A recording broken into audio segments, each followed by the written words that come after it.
Hello, good afternoon everyone. Today we discuss coordination compound.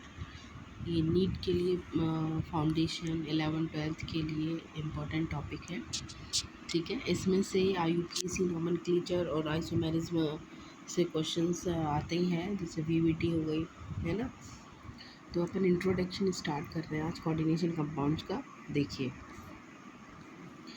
Introduction to coordination compounds. Okay, सबसे पहले तो अपन bonds देखते हैं। केमिकल बॉन्ड कितने टाइप के होते हैं? तो 3 टाइप के बॉन्ड्स होते हैं केमिकल बॉन्ड। अपना कोवेलेंट बॉन्ड होता है, ठीक है, कोवेलेंट बॉन्ड होता है, आयनिक बॉन्ड होता है और कोऑर्डिनेट बॉन्ड होता है। Covalent bond sharing of electron से बनते हैं। ये ए एटम है, ये बी एटम है। ए ने अपना इलेक्ट्रॉन शेयर किया, बी ने, और कोवेलेंट बॉन्ड फॉर्म हो गया। आयनिक बॉन्ड एक अट्रैक्शन होता है। ए और बी है, ठीक है, ए है और ये अपना बी एटम है, तो इनके बीच में अट्रैक्शन होगा, आयनिक बॉन्ड फॉर्म होगा। और जब आयनिक बॉन्ड फॉर्म होगा तो ए पे पॉजिटिव, बी पे नेगेटिव। एक एटम पे पॉजिटिव आएगा, एक पे नेगेटिव आएगा, ठीक है। तो पॉजिटिव आयन्स और नेगेटिव आयन के बीच में जो अट्रैक्शन होता है, उनके से जो बॉन्ड फॉर्म होता है उसको आयनिक बॉन्ड कहते हैं। फिर आता है कोऑर्डिनेट बॉन्ड। तो कोऑर्डिनेट बॉन्ड में एक डोनेशन शेयरिंग ऑफ इलेक्ट्रॉन से ये फॉर्म होता है, ठीक है। शेयरिंग ऑफ इलेक्ट्रॉन पेयर से फॉर्म होता है। इसमें एक एटम अपना इलेक्ट्रॉन पेयर शेयर करता है, या तो ए शेयर करेगा या बी शेयर करेगा, ठीक है। जो अपना इलेक्ट्रॉन पेयर डोनेट करता है उसको लिगेंड कहते हैं, और जो इलेक्ट्रॉन एक्सेप्ट करता है उसको अपन मेटल बोलेंगे, लुईस एसिड भी कहेंगे, और जो डोनेट करेगा उसको लुईस बेस कहेंगे, ठीक है। चलिए आगे चले। यहाँ पे ये एग्ज़ाम्पल है ना, ये अपन ने एग्ज़ाम्पल लिया है इधर। HCl एक कोवेलेंट कंपाउंड है, NaCl एक आयनिक कंपाउंड है, और NH4+ एक कोऑर्डिनेट कंपाउंड है, ठीक है। HCl जो फॉर्म हुआ है ये on the sharing of electrons, hydrogen का एक इलेक्ट्रॉन और क्लोरीन का एक इलेक्ट्रॉन से फॉर्म हुआ है, ठीक है। NaCl में Na पे प्लस पॉजिटिव चार्ज है, Cl पे नेगेटिव है, तो कैटायन और एनायन के इंटरेक्शन से फॉर्म हुआ है। NH4+ में पेयर ऑफ इलेक्ट्रॉन डोनेट करने से फॉर्म हुआ है, ओके। देखिए कैसे फॉर्म हुआ है। अपन ने लिया NH3, ठीक है, ये अपन ने लिया H+। तो H+ को पेयर ऑफ इलेक्ट्रॉन कौन डोनेट करेगा? नाइट्रोजन डोनेट करेगा। तो दोनों ही इलेक्ट्रॉन एक एटम के हैं, किसके हैं? नाइट्रोजन के हैं। तो अपन पास जो बॉन्ड बनेगा कोऑर्डिनेट बॉन्ड बनेगा, और कोऑर्डिनेट बॉन्ड को एरो से दिखाते हैं, और एरो की डायरेक्शन जो होती है वो होती है जहाँ से लोन पेयर ऑफ इलेक्ट्रॉन जा रहे हैं। नाइट्रोजन से जा रहे हैं ना, तो नाइट्रोजन से जा रहे हैं, तो ये अपन को एरो का साइन इस तरह से बनाना है। हाइड्रोजन के पास जा रहे हैं ये, ठीक है, H+ के पास जा रहे हैं। तो ये कोऑर्डिनेट फॉर्म हो गया, क्लियर। अब आते हैं कोऑर्डिनेशन कंपाउंड के अंदर, what is the coordinate bond. देखो अपन को यहाँ पे ये चीज़ समझाई है ना, क्या समझाया है? देखिए ये NH3 है ना, NH3 है, ये NH3 है। NH3 ने नाइट्रोजन ने अपना पेयर ऑफ इलेक्ट्रॉन किसको दे दिया? H+ को दे दिया। अभी H+ के पास गया पेयर ऑफ इलेक्ट्रॉन, तो यहाँ पे ये अपने पास कौन सा बॉन्ड बन गया? कोऑर्डिनेट बॉन्ड बन गया। और कोऑर्डिनेट बॉन्ड को एरो से दिखाते हैं, ठीक है। ये अपने पास जो H+ साइन है वो हाइड्रोजन का, वो कॉम्प्लेक्स के ऊपर आ गया। जब कोऑर्डिनेट बॉन्ड बन जाता है किसी भी कंपाउंड में, तो उस कंपाउंड को बड़े ब्रैकेट में बंद कर देते हैं। ये कोऑर्डिनेट कंपाउंड ऑलवेज इन बड़े ब्रैकेट, ठीक है। इस तरह का जो ब्रैकेट है इसमें बंद कर देते हैं कोऑर्डिनेट कंपाउंड को। ये अपना NH4+ बन गया है, ठीक है। कोऑर्डिनेट बॉन्ड किस किस के बीच में है? नाइट्रोजन और H+ के बीच में कोऑर्डिनेट बॉन्ड फॉर्म हुआ है। अच्छा, नाइट्रोजन इलेक्ट्रॉन पेयर दे रहा है तो इसलिए इसको बोल दिया लुईस बेस, और H+ pair of electron accept कर रहा है तो लुईस एसिड। देखिए ऐसे याद कर लो, इसे जो पेयर ऑफ इलेक्ट्रॉन एक्सेप्ट करेगा, E फॉर एक्सेप्टर, है ना, एक्सेप्टर, और E फॉर, इससे ए से याद कर लीजिए एसिड, ठीक है। तो जो पेयर ऑफ इलेक्ट्रॉन एक्सेप्ट करेगा उसको अपन क्या कहेंगे, एसिड कहेंगे। तो यहाँ पे H+ ने पेयर ऑफ इलेक्ट्रॉन क्या किया है, एक्सेप्ट किया है ना, तो H+ क्या हो गया, लुईस एसिड। तो जो देने वाला है वो क्या हो जाएगा, लुईस बेस हो जाएगा, ठीक है। चले आगे देखिए, ये यहाँ पे मेंशन इलेक्ट्रॉन पेयर डोनर हो गया नाइट्रोजन, H+ कौन हो गया, इलेक्ट्रॉन पेयर एक्सेप्टर हो गया। अब आते हैं एडिशन कंपाउंड्स पे। तो देखो, जो सिंपल सॉल्ट होते हैं, है ना, सिंपल सॉल्ट जो होते हैं वो फिक्स रेशो में कंबाइंड होकर दो प्रकार के कंपाउंड बनाते हैं, 2 टाइप के कंपाउंड बनाते हैं, ठीक है। एक तो बनाते हैं डबल सॉल्ट और एक बनाते हैं कोऑर्डिनेशन कंपाउंड, है ना। तो देखिए इसमें हो क्या रहा है, यहाँ पे देखो इधर KCl एक सिंगल सॉल्ट है, MgCl2 सिंगल सॉल्ट है, दोनों आपस में मिक्स हो गए तो बन गया KCl MgCl2.6H2O। तो ये तो हो गया डबल सॉल्ट, है ना। जब डबल सॉल्ट को अपन आयनाइज करेंगे तो ये अपने प्रॉपर पर्टिकुलर कॉन्स्टिट्यूएंट आयंस में टूट जाएंगे, K+, Mg+2 और Cl-, ठीक है। लेकिन जब कोऑर्डिनेट कंपाउंड को अपन आयनाइज करेंगे तो ये अपने कॉन्स्टिट्यूएंट आयन में नहीं टूटेंगे, मतलब कि अपने पास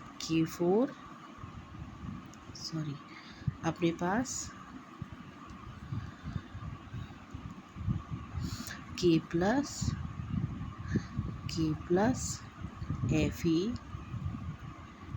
Fe+2 और Cn- नहीं मिलेगा, ठीक है। जब डबल सॉल्ट को अपन ब्रेक करेंगे, आयनाइज करेंगे तो अपने कॉन्स्टिट्यूएंट आयन में, इसमें आयन कौन कौन से हैं डबल सॉल्ट में, K+ है, Cl- है और Mg+2 है, यही है ना। तो ये अपने कॉन्स्टिट्यूएंट आयन में टूट जाएगा, देखो ये टूट रहा। लेकिन जब अपन कोऑर्डिनेट कंपाउंड को तोड़ेंगे तो वो अपने कॉन्स्टिट्यूएंट आयन K+, Fe+2 और Cn- आयन में नहीं टूटेगा, वो डिफरेंट आयन में ब्रेक होगा। देखो इस तरह से K+ और FeCN6-4, मतलब ये बड़ी ब्रैकेट वाला पार्ट अलग ब्रेक हो जाएगा और जो बाहर आयन होते हैं वो अलग ब्रेक हो जाएंगे। जो बाहर होते हैं इनको काउंटर आयन कहते हैं और जो बड़े ब्रैकेट सहित ये वाला पूरा पोर्शन होता है इसको कोऑर्डिनेशन स्फीयर कहते हैं, ठीक है। इसको क्या करेंगे अपन, इसको कोऑर्डिनेशन स्फीयर करेंगे। जो बड़ा ब्रैकेट वाला होता है वो कोऑर्डिनेशन स्फीयर, जो बाहर ये आयन होता है पोटेशियम, इसको अपन बोलते हैं काउंटर आयन। तो ये 2 पार्ट्स में ब्रेक होगा, एक तो कोऑर्डिनेशन स्फीयर आयन और एक काउंटर आयन, ठीक है। तो ये डिफरेंस होता है डबल सॉल्ट और कोऑर्डिनेट कंपाउंड में। नेक्स्ट आगे चलें, देखिए ठीक है। इसमें जो कोऑर्डिनेट कंपाउंड और जो डबल सॉल्ट होते हैं इनके अंदर देखो, डबल सॉल्ट में तो आयनिक बॉन्ड मिलते हैं, नॉर्मल वैलेंसी मिलती है, लेकिन इसमें जो बॉन्ड मिलेगा कोऑर्डिनेट कंपाउंड में वो कोऑर्डिनेट बॉन्ड मिलेगा। और जो वैलेंसी होती है 2 तरह की देखेंगे इसमें, प्राइमरी और सेकेंडरी, 2 टाइप की वैलेंसी होती है कोऑर्डिनेट कंपाउंड के अंदर। Some example of coordinate compound, first example है अपना विटामिन B12, ठीक है। विटामिन B12, ये विटामिन B12 की स्ट्रक्चर दी गई है यहाँ पे। तो ये अपना विटामिन B12 है, ये किस में मिलता है, ये जो एक्वेटिक एनिमल्स होते हैं जैसे फ़िश हो गई, है ना, कैक्टस हो गया, ठीक है। तो जो एक्वेटिक एनिमल्स होते हैं उनमें विटामिन B12 मिलता है और ये इसकी स्ट्रक्चर है कोऑर्डिनेट कंपाउंड में। इसके अंदर को जो कोऑर्डिनेट कंपाउंड होता है उसमें जो मेटल मिलती है वो कोबाल्ट होती है कोबाल्ट, इस कोबाल्ट एसिड का काम करेगा, लुईस एसिड का। और यहाँ डोनर साइड कौन है? नाइट्रोजन है, जो अपना पेयर ऑफ इलेक्ट्रॉन किसको दे रहे हैं? कोबाल्ट को दे रहे हैं। ठीक है, कोबाल्ट को पेयर ऑफ इलेक्ट्रॉन दे रहे हैं नाइट्रोजन यहाँ पे, है ना। दूसरा एग्जांपल देखिए, हीमोग्लोबिन। हीमोग्लोबिन कहाँ मिलता है? ब्लड में मिलता है। ठीक है, हीमोग्लोबिन कहाँ मिलता है? ब्लड में मिलता है। हीमोग्लोबिन कोऑर्डिनेट कंपाउंड होता है, इसमें जो मेटल होती है वो आयरन होती है। पेयर ऑफ इलेक्ट्रॉन जो डोनेट किए जाते हैं वो नाइट्रोजन से डोनेट किए जाते हैं। ठीक है ना, नाइट्रोजन लुईस बेस हो गया नाइट्रोजन, और आयरन कौन हो गया? लुईस एसिड हो गया। ठीक है भाई, ठीक है। चले बच्चों आगे, नेक्स्ट एग्जांपल है कोऑर्डिनेट कंपाउंड का। जनरल एग्जांपल है लाइफ में जो यूज़ होते हैं। सेकंड है थर्ड है क्लोरोफिल। क्लोरोफिल कोऑर्डिनेट कंपाउंड के अंदर जो मेटल होती है मैग्नीशियम, और डोनर साइड कौन होती है? नाइट्रोजन होती है। ठीक है ना। मैग्नीशियम इसमें लुईस एसिड होता है, एसिड, और जो नाइट्रोजन होता है ये बेस होता है, लुईस बेस होता है, जो अपना पेयर ऑफ इलेक्ट्रॉन मैग्नीशियम को डोनेट करता है। अब ये कुछ MCQs हैं अपने पास। Which of following double salt? तो carnallite, epsomite, potassium ferrocyanide, on silver. तो इसमें एग्जांपल आएगा अपने पास कार्नेलाइट। ठीक है, कार्नेलाइट क्या है? डबल सॉल्ट होता है। फिर नेक्स्ट क्वेश्चन है coordinate compound are formed by sharing of electron pair bonded atom, है ना। इलेक्ट्रॉन पेयर के शेयर करने से बनता है ये, पेयर ऑफ इलेक्ट्रॉन डोनेट करने से, एक्सेप्ट करने से बनता है ये। शेयरिंग से नहीं बनता, ट्रांसफ़र ऑफ इलेक्ट्रॉन से नहीं बनता, और लूज ऑफ इलेक्ट्रॉन कम्प्लीटली से नहीं बनता। ये बनता किससे? पेयर ऑफ इलेक्ट्रॉन डोनेट करने से। नेक्स्ट आती है अपनी बर्नर थ्योरी। ठीक है, नेक्स्ट है अपनी बर्नर थ्योरी। तो बर्नर थ्योरी जो थी ये है अल्फ्रेड बर्नर। इन्होंने क्या दिया था? कोऑर्डिनेट कंपाउंड बनाया था सबसे पहले। ठीक है भाई, तो इसलिए अल्फ्रेड बर्नर को फादर ऑफ कोऑर्डिनेट कंपाउंड भी कहते हैं। फादर ऑफ कोऑर्डिनेट कंपाउंड कौन होता है? Alfred burner. इन्होंने सबसे पहले कोऑर्डिनेट कंपाउंड बनाया था। देखो बर्नर थ्योरी क्या कहती है? बर्नर थ्योरी बोलती है it is based on following postulate. पहला पोस्टुलेट क्या है इसका? पहला पोस्टुलेट कहता है metal possesses two type of linkage, primary valency and secondary valency. Primary valency ionizable होती है और सेकेंडरी वैलेंसी नॉन आयनाइजेबल होती है। ठीक है, प्राइमरी वैलेंसी जो होती है वो ऑक्सीडेशन स्टेट को बताती है। यदि कॉम्प्लेक्स में तुमने ऑक्सीडेशन स्टेट निकाल ली है मेटल की, तो वो ही उस कॉम्प्लेक्स की प्राइमरी वैलेंसी कहलाएगी। नेक्स्ट है secondary valency. Secondary valency number of coordinate bond को बताती है।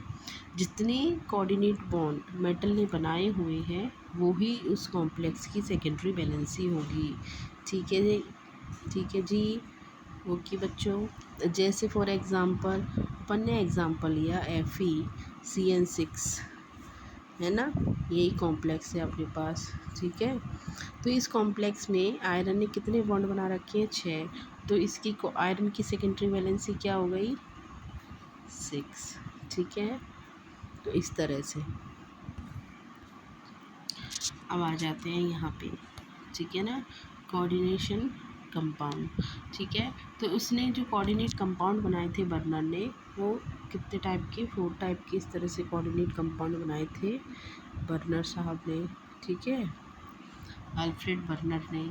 तो यहाँ CuCl3.6H2O 5NH3 sorry CuCl3.5NH3 4NH3 3NH3।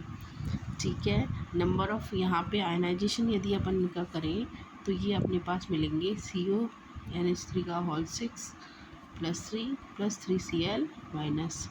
इसमें 2Cl माइनस Cl माइनस। अपन को सेकेंडरी, अच्छा एक चीज़ ध्यान रखना, प्राइमरी वैलेंसी चेंज हो सकती है लेकिन सेकेंडरी वैलेंसी फिक्स रहती है। यहाँ पे कोबाल्ट की जो सेकेंडरी वैलेंसी है वो 6 ही रखनी है अपन को। तो 6 कैसे रखेंगे, देखो इसमें तो 6 NH3 लगा दिया अपन ने, सेकेंडरी वैलेंसी हो गई इसकी कंप्लीट। अब प्राइमरी वैलेंसी में 3Cl बाहर चले जाएंगे, ठीक है। लेकिन यहाँ पे क्या करें अब अपन, तो 5NH3 है तो एक Cl जो उस प्राइमरी वैलेंसी का था वो उसको अंदर लेके आना पड़ेगा, तभी तो 6 होगी। यहाँ पे 2Cl लेके आने पड़ेंगे अंदर, 4NH3 है ना, इधर 3NH3 है, तो जो सारे प्राइमरी वैलेंसी के Cl थे वो सारे अंदर आ जाएंगे Cl3, ठीक है। Number of mole of AgCl form from 1 mole of compound. तो देखो यहाँ पे कितने AgCl बनेंगे भाई, 3 Cl आयनाइजेबल हो रहे हैं तो 3 AgCl बनेगी, 2 Cl आयनाइजेबल है तो इसलिए 2 AgCl बनेगी, 1 Cl माइनस आयनाइजेबल है तो 1 AgCl, यहाँ पे एक भी Cl माइनस नहीं है तो 0 AgCl बनेंगे, ठीक है। Total number of ion in solution यदि अपन देखते हैं तो देखो कितने यहाँ पे यार टोटल आयन कितने, 3 + 1 4, इधर 2 + 1 3, क्योंकि ये पूरा एक आयन है ना कोऑर्डिनेशन स्फीयर वाला, ठीक है। ये 1 + 1 2 और इधर एक ये पूरा है, तो और इस ये भी कोई आयन नहीं है, ना इस पे कोई प्लस है ना ही कोई माइनस है, तो 0 आयन होंगे इस पे, ठीक है भाइयों।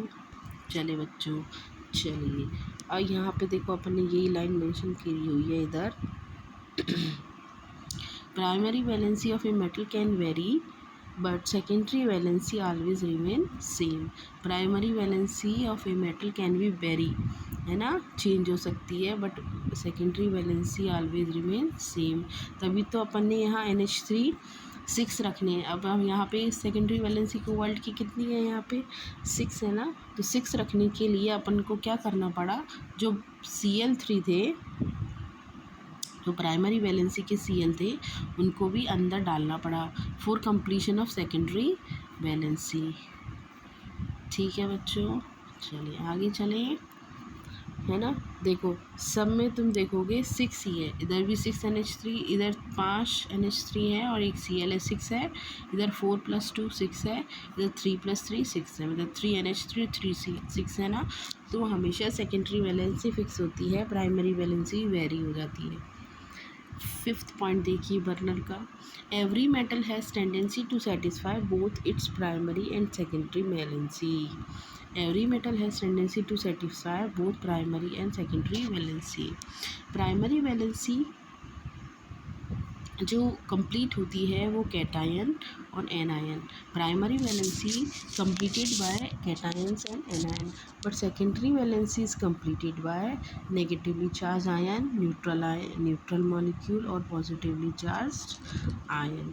ये चीज़ ध्यान रखनी है अपन को। इस सेकेंडरी वैलेंसी में कैटायन भी पार्टिसिपेट कर सकते हैं, एनायन भी और न्यूट्रल भी, लेकिन प्राइमरी वैलेंसी में केवल कैटायन एनायन आते हैं, न्यूट्रल कंपाउंड या न्यूट्रल मॉलिक्यूल नहीं आते हैं, लाइक NH3। तो NH3 प्राइमरी वैलेंसी का भाग नहीं होगा, केवल पॉजिटिव और नेगेटिव आयन ही प्राइमरी वैलेंसी की पार्ट होंगे, ठीक है। चलिए अब आते हैं अपने ये कोऑर्डिनेट कंपाउंड पे, है ना। तो ये कोऑर्डिनेट कंपाउंड है, इसको अपन ने क्या किया है, वाटर में डिज़ोल्व किया है। जब इसको वाटर में डिज़ोल्व किया है तो अपने पास आयन मिलेंगे CONH3 का होल 6 + 3 और 3Cl माइनस। कॉन्स्टिट्यूएंट आयन्स नहीं मिलेंगे, ये 2 आयन्स में टूटेगा। इसको बोलेंगे कोऑर्डिनेशन स्फीयर जो बड़े ब्रैकेट में है, और जो बाहर ये है इसको बोलते हैं काउंटर आयन, ठीक है। इस तरह से ये ब्रेक होगा। अब ये यहाँ पे प्राइमरी और सेकेंडरी वैलेंसी को दिखाया हुआ है, ठीक है ना। अच्छा सेकेंडरी वैलेंसी कहाँ होती है कॉम्प्लेक्स में, या सेकेंडरी वैलेंसी क्या बनाती है, सेकेंडरी वैलेंसी बनाती है अपना कोऑर्डिनेशन स्फीयर। ये देखो कोबाल्ट है, कोबाल्ट के चारों तरफ NH3 लगी हुई है, सर्किल बना हुआ है, तो ये सर्किल किसको दिखा रहा है, ये सर्किल दिखा रहा है कोऑर्डिनेशन स्फीयर को, ठीक है। ये जो बड़ा ब्रैकेट है ना, ये बड़े ब्रैकेट सहित ये पूरा जो है इसको दिखा रहा है, ये कोऑर्डिनेशन स्फीयर को। और जो ये 3 Cl बाहर लगे हुए हैं Cl3, ये दिखा रहे हैं आयनिक स्फीयर को। ये जो डॉट डॉट डॉट डॉट दिखाया हुआ है ये क्या है, ये सेकंड सर्किल, ये आयनिक स्फीयर को दिखाया हुआ है जिसमें ये Cl उपस्थित है, 3 Cl प्रेजेंट है। ठीक है। सेकेंडरी वैलेंसी कोऑर्डिनेट बॉन्ड के थ्रू दिखाई हुई है सॉलिड लाइन से, और primary valency co dot dot करके दिखाया हुआ है ना। प्राइमरी वैलेंसी को कैसे दिखाया है, डॉट डॉट करके दिखाया हुआ है, देखो ये डॉटेड लाइन से। और सेकेंडरी वैलेंसी को किससे दिखाते हैं, कोऑर्डिनेट बॉन्ड से। ठीक है बच्चों, देखिए कोऑर्डिनेशन स्फीयर को दिखा रहा है ये तो, है ना। कोऑर्डिनेशन स्फीयर को दिखा रहा है ये NH3, ये वाला पोर्शन। और ये सेकंड सर्किल किसको दिखा रहा है, आयनिक स्फीयर को, जिसमें प्राइमरी वैलेंसी है। और प्राइमरी वैलेंसी को डॉटेड लाइन से दिखाते हैं, ठीक है। सेकेंडरी वैलेंसी को कोऑर्डिनेट बॉन्ड से दिखाते हैं। नेक्स्ट आगे चलें अपन, structure of coordinate compounds on the basis of Werner theory. ठीक है भाई, देखिए पहला कंपाउंड कौन सा था उसका, पहला कंपाउंड है COCl3 पॉइंट NH3 या डॉट NH3। ठीक है, ये कंपाउंड है, इसकी स्ट्रक्चर बनानी है, 6 NH3 लगाने हैं। तो 6 NH3 आ जाएंगी सेकेंडरी वैलेंसी में, क्योंकि यहाँ पे कोबाल्ट की सेकेंडरी वैलेंसी तुमको ध्यान रखनी है, ऑलवेज 6 होती है। तो 6 करना है तुमको कैसे न कैसे करके सेकेंडरी वैलेंसी में, चाहे NH3 6 हो या बाहर से तुमको Cl डालने पड़े अंदर। तो देखो 6 NH3 ऑलरेडी है, तो अपन को Cl को ज़रूरत ही नहीं है सेकेंडरी वैलेंसी में लेने के लिए। तो सेकेंडरी वैलेंसी ये हो गई, जिसको अपन ने कोऑर्डिनेट बॉन्ड से दिखाया है। ठीक है, और प्राइमरी वैलेंसी में 3 Cl लगाने, कैसे भी लगा दो, ऐसे लगा दो, या तुम इन 3 Cl को इधर लगा दो, एक Cl को इधर, एक को इधर, एक को इधर, एक को इधर, एक को इधर, एक को इधर, ठीक है, एक को इधर, कैसे भी लगा दो, 3 Cl लगाने हैं आपको, और वो डॉटेड लाइन से दिखाना है। प्राइमरी वैलेंसी को ऑलवेज डॉटेड लाइन से दिखाना है। इधर देखो 5 NH3 है, तो एक Cl अपन को सेकेंडरी वैलेंसी में लेना पड़ेगा। तो देखो ये तो 5 तो NH3 हो गए, ठीक है। अब ये जो Cl है, इसको सॉलिड और डॉटेड दोनों लाइन से दिखाया है, इसका मतलब है कि ये दोनों का काम कर रहा है, यहाँ पे दोनों का काम कर रहा है। यहाँ पे ये प्राइमरी का काम कर रहा था, अब ये सेकेंडरी का काम कर रहा है। तो ये दोनों रोल अभी ऑन सिचुएशन, कॉम्प्लेक्स की सिचुएशन के अकॉर्डिंग ये दोनों काम कर रहा है, प्राइमरी का भी और सेकेंडरी का भी। इसलिए Cl के साथ डॉटेड लाइन और सॉलिड लाइन दोनों दिखाई है। ठीक है, चलिए नेक्स्ट अपन आगे चलें। देखो नेक्स्ट है अपने पास कंपाउंड है COCl3.4 NH3, है ना। तो अब इसमें अपने पास 4 NH3 है, तो प्राइमरी वैलेंसी के कितने Cl लेने पड़ेंगे, 2 लेने पड़ेंगे ना। तो अपने पास देखो ये प्राइमरी वैलेंसी के 2 Cl आ गए, जिनको किससे दिखाया है, डॉटेड से और सॉलिड लाइन से दिखाया है। मतलब ये दोनों का काम कर रहे हैं, डॉटेड लाइन का भी और सॉलिड लाइन का भी। और एक Cl केवल अभी भी किस में काम आ रहा है, प्राइमरी वैलेंसी में काम आ रहा है। इसमें देखो 3 NH3 है, तो 3 Cl और चाहिए अपन को। तो जो 3 Cl है वो एक, और जो Cl ये वाला था ये भी सेकेंडरी वैलेंसी में आ जाएगा अब, ठीक है। तो इसमें देखो ये वाला Cl भी सेकेंडरी वैलेंसी में आ गया, तो ये तीनों Cl सेकेंडरी वैलेंसी में आ गए। तो जो प्राइमरी वैलेंसी को पूरा कर रहे थे वो सेकेंडरी को भी पूरा कर रहे हैं अब, इसलिए इनको किससे दिखाया है, सॉलिड प्लस डॉटेड लाइन से। और NH3 तो ऑलवेज कैसी वैलेंसी बना रहे थे, सेकेंडरी, तो इसलिए सॉलिड लाइन से दिखाया है। क्लियर है बच्चों, चलें आगे, चलिए नेक्स्ट है कलर ऑफ कंपाउंड्स, है ना, कलर ऑफ कोऑर्डिनेट कंपाउंड। ठीक है, तो देखो कुछ कंपाउंड जो होते हैं इसके बर्नर थ्योरी में जो कॉम्प्लेक्स दिए गए हैं, है ना, वो कलर सिखाते हैं, किसकी वजह से, आयंस की वजह से, है ना, किसकी वजह से, आयंस की वजह से। तो देखो ये वाला जो कंपाउंड है इसका कलर होता है पर्पल, इस वाले कंपाउंड का कलर होता है ग्रीन, जिसमें अंदर 2 Cl हैं। और इस अच्छा ये जो अंदर 2 Cl है ना, इसके 2 आइसोमर होते हैं, ट्रांस आइसोमर और सिस आइसोमर। सिस आइसोमर का वॉयलेट कलर होता है और ट्रांस आइसोमर का ग्रीन कलर होता है, ठीक है। और अपने पास और कौन सा था, देखो NH3 का हॉल 6, NH3 का जिसमें अपने पास 4 आयंस मिले थे, ठीक है, ये वाला देखो ये वाला कंपाउंड अपने पास कौन सा, ये रहा, इधर ये रहा 4 आयंस, ये वाला कंपाउंड है ना, ये वाला कंपाउंड फर्स्ट वाला जो वहाँ नहीं दिख रहा है, जिसमें 4 आयंस मिल रहे हैं, CONH3 का होल 6 + 3 3Cl माइनस। तो इस वाले कंपाउंड का जो कलर होता है ना, इस वाले कंपाउंड का कलर ये होता है, कौन सा वाला, येलो कलर। कैसा कलर होता है, येलो कलर। तो इसमें जो दिख नहीं रहा है तुमको, येलो कलर, ठीक है। क्या हो गया, CONH3 का होल 6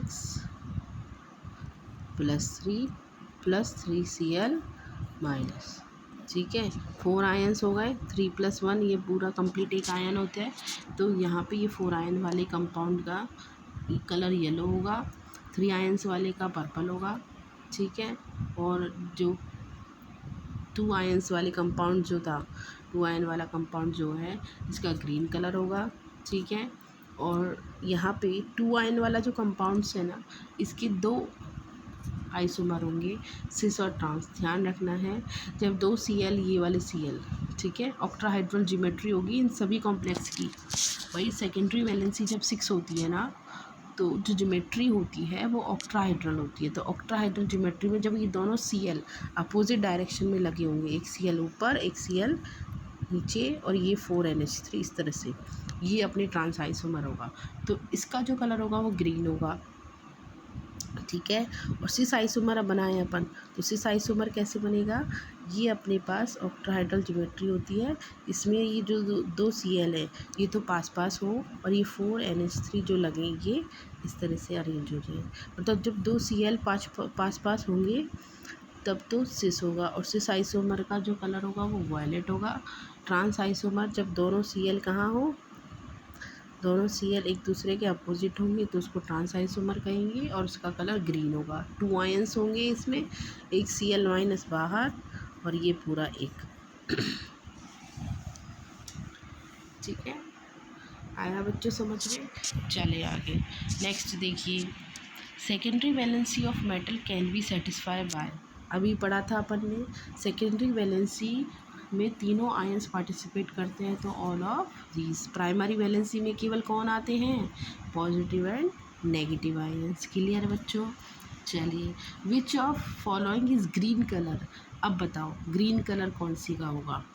देखो ये कॉम्प्लेक्स है अपने पास, ये कॉम्प्लेक्स दिए हुए हैं, तो अभी अपन ने पढ़ा है, अभी अभी अपन ने देखा था ग्रीन कलर ट्रांस आइसोमर का था जिसमें 2 आयन थे, है ना। ये वाला देखो ये दिख रहा है, तो यहाँ देख लो आप देख लो 2 आयन किस में है, 2 आयन किस में है, देखो ये रहा ट्रांस आइसोमर, है ना, ये है, ठीक है। तो इस आइसोमर का कलर तो वॉयलेट होता है, ये तो होगा ही नहीं, ये भी नहीं होगा क्योंकि इसमें 3 आयन है, 2 आयन वाला ये है तो इसका ग्रीन कलर होगा। साथ में ये है हाइड्रस निकल सॉल्ट, इसका भी कैसा कलर होता है, ग्रीन कलर होता है। कैसा कलर होता है भाई, ग्रीन कलर होता है, ठीक है बच्चों। चलें आगे, चलिए important terms used in coordinate compounds, ठीक है। नेक्स्ट टॉपिक है important terms used in coordination compound. चलिए देखिए बच्चों, ये अपना कोऑर्डिनेट कंपाउंड दिया हुआ है, ठीक है, कोऑर्डिनेट कंपाउंड। इसके अंदर ये चार्ज ऑन कॉम्प्लेक्स आयन को दिखा रहा है। सबसे पहले तो देखो ये cobalt central metal atom ion है, ठीक है। ये जो ये अपने पास NH3 है, ये लिगेंड है ना। ये जो 6 है लगा हुआ है NH3 के साथ, इसके नंबर, ये कोऑर्डिनेशन नंबर है, ठीक है। बड़े ब्रैकेट सहित ये जो पूरा पार्ट है इसको कोऑर्डिनेशन स्फीयर कहते हैं। और जो ये Cl माइनस लगे हुए हैं डॉट के साथ, इनको काउंटर आयन या आयनाइजेशन स्फीयर कहते हैं। क्लियर बच्चों, क्लियर है। चलिए आगे चलिए। और ये कॉम्प्लेक्स पे जो चार्ज दे रखा है, इस चार्ज को क्या कहेंगे, चार्ज ऑन कॉम्प्लेक्स आयन, ठीक है। तो ये पूरी कोऑर्डिनेशन कंपाउंड की टर्म्स हो गई। क्लियर है क्या बच्चों, प्यारे प्यारे बच्चों। चलिए Important terms used in coordinate compound. Coordination entity. A coordination entity. A coordination entity constituent of central metal और ion bonded to fixed number of ion. देखिए, जब अपन इस कोऑर्डिनेट कंपाउंड को लिखते हैं तो कोऑर्डिनेट कंपाउंड में जो मेटल होती है उससे एक फिक्स नंबर में लिगेंड जुड़े हुए होते हैं। तो मेटल और लिगेंड की इस बॉन्डिंग को ही कोऑर्डिनेशन एंटिटी कहती हैं।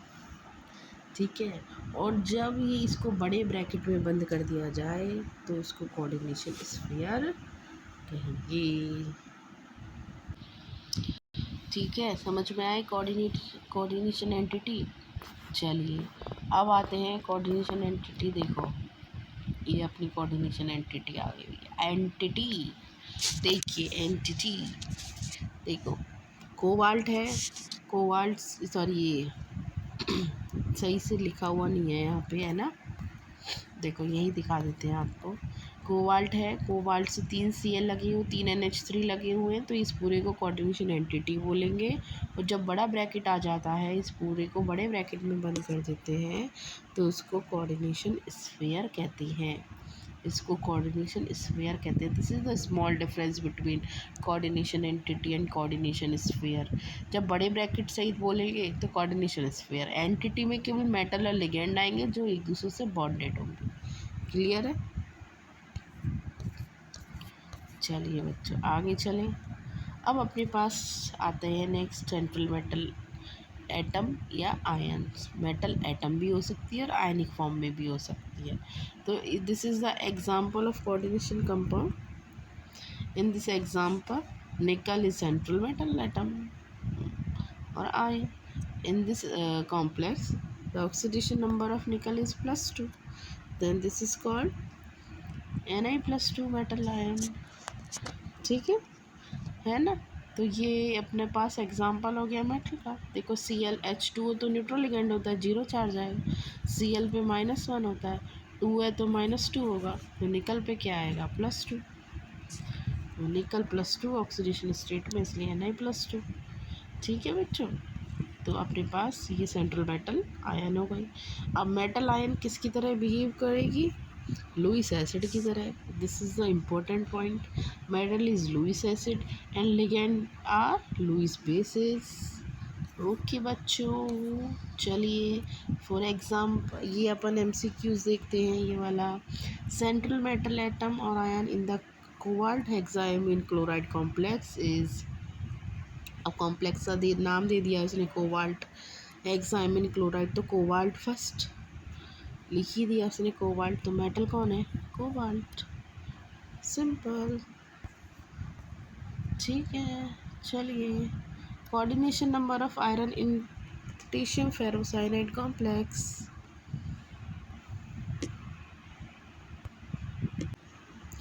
देखो इस सेशन को अपन यहीं ख़त्म करते हैं। कोऑर्डिनेशन कंपाउंड को अपन नेक्स्ट वीडियो में कंप्लीट करेंगे। ओके बच्चों, थैंक यू, है ना। इस PPT को पढ़ना, आप रीड करना। ठीक है, जो अपन ने अभी वीडियो ये अपलोड कर देंगे यूट्यूब पे, तो इसको देखना।